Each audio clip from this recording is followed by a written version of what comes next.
Hey guys, Matt here, and today we're going to be talking about Battlefield 1, a game that I didn't really care for, and wasn't even planning on buying after playing the beta.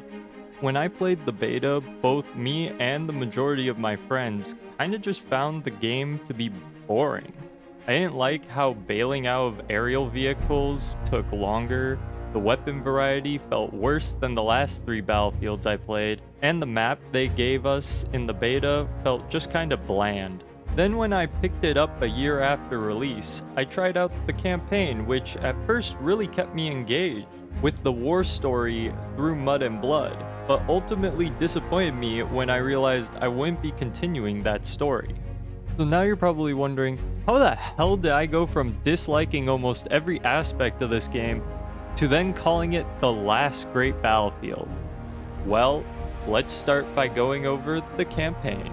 In Battlefield 1's single player, you experience the Great War through 6 war stories. I'll be going over each story, starting with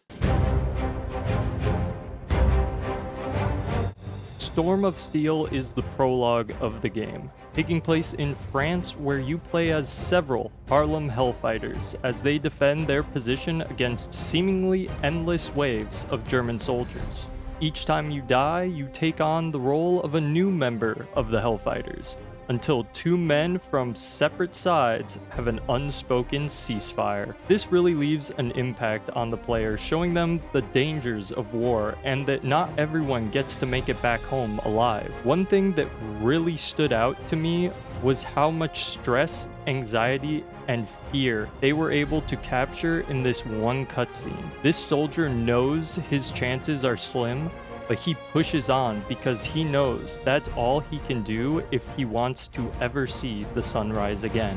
When I first played this war story, I didn't like it. I thought it was lame that they, right off the bat, tell us we are going to die, and that the only way to really progress through this war story was to just kill the character over and over. But after several years and replaying the game, I can finally appreciate the message this war story is trying to convey.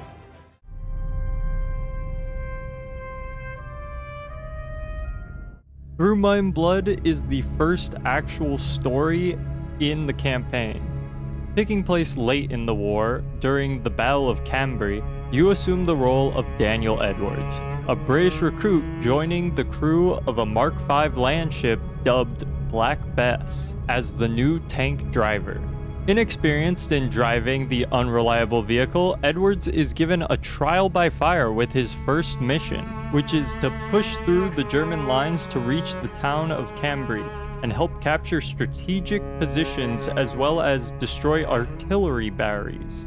The crew Edwards is joining on this mission consists of Townsend, a fair-mannered and level-headed man serving as the crew's tank commander. Then we have Finch, a young and optimistic engineer who's quite friendly in nature. Pritchard, the right-side gunner of Black Bess. And finally, we have the lovely McManus, an ill-tempered gunner who has his doubts about Edward's abilities and the likelihood of the crew's success. He's also the type of guy who isn't really afraid to speak his mind. You have the look of the devil, Townsend. Is that right? All we got out here is blind orders and chance. Which will do for us first, you reckon? I'm sick of your lip, McManus. This was and still is my favorite war story. Through Mud and Blood kept me engaged with its great cast of characters as well as its fun variety of gameplay where you're either fighting off Germans within Black Bess or scouting ahead on foot, sneaking by enemies trying not to be seen. But most importantly, it just tells a great story. I mean, you get to witness war through the eyes of a fresh-faced recruit, see what the conditions were like for a tank crew during the Great War, and experience the loss of comrades for the first time in Edward's life. Mud and Blood always found a way of sucking me in with its intense moments, and you know DICE did something right when the only complaint I have is that I wanted to see more.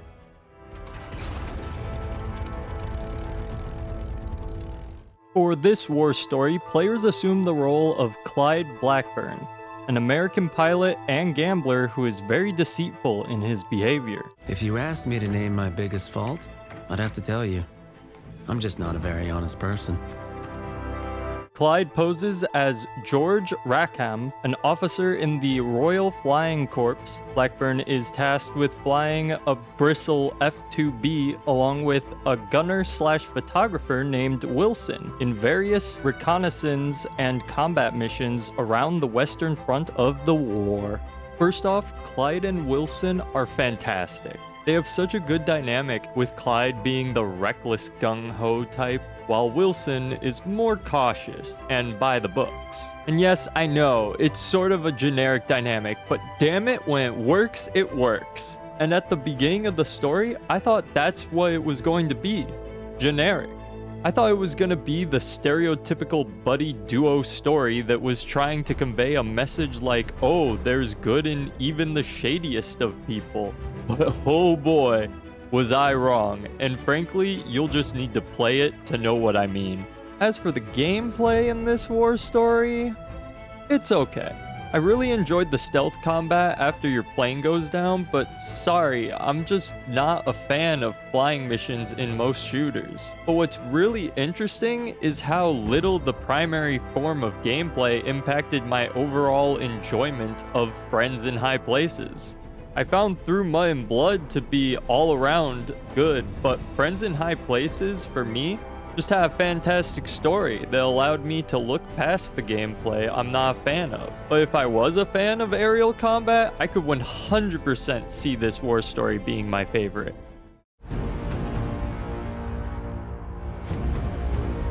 In this story, the player takes the role of Luca Vincenzo, a soldier in the Royal Italian Army's Arditi Regiment, as he is in search for his twin brother Matteo, while fighting to push back Austro-Hungarian forces in the Italian Alps on their 21st birthday. Now, I'm just gonna get this out of the way. I don't like this war story. I didn't like it when I originally played it, and I don't like it now. The way the story progresses through an older Luca narrating each mission doesn't allow us, the player, to get invested in the story due to the fact that there's no real interaction with other characters. It doesn't show any bonds between Luca and his fellow Arditi soldiers. We barely see his brother, and they practically say in the beginning cutscene that his brother dies, meaning we already know going into the gameplay that he fails to protect his brother. The only purpose I see for doing this is to emphasize the message that's conveyed in the prologue, but I think the prologue already does a good job of relaying that message, so there's no real need to emphasize it. The gameplay itself, however, is pretty good. I like how you start with full metal armor mowing down enemies like a badass, and even when you're not wearing the armor, it's still fun. But this was easily the most disappointing war story, in my opinion. And yes, I know, finding his brother after the avalanche isn't the full objective of the war story, but it pretty much feels like the main objective. I also find it funny that even though it's the most disappointing war story for me, I was still able to find something I enjoyed, which was the gameplay, which wasn't even something that I thought to appreciate when I first played this war story several years ago.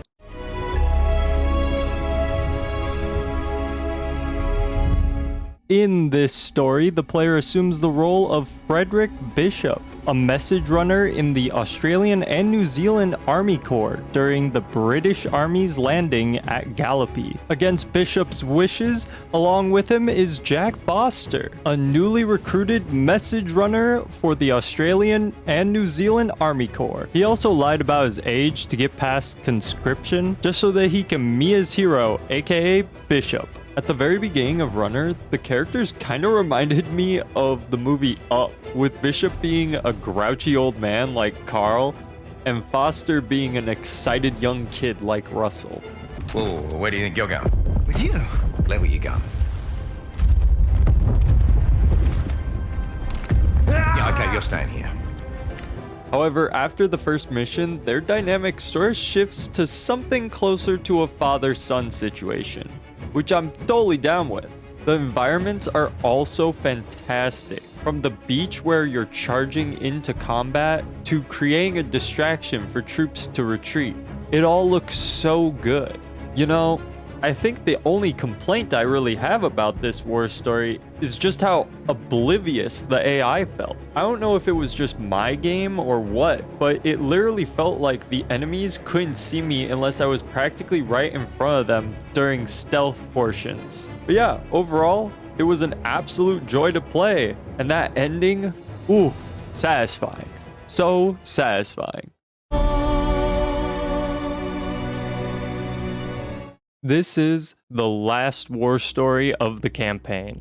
Players assume the role of Zara, a female rebel involved with the Arab revolt against the Ottoman Empire.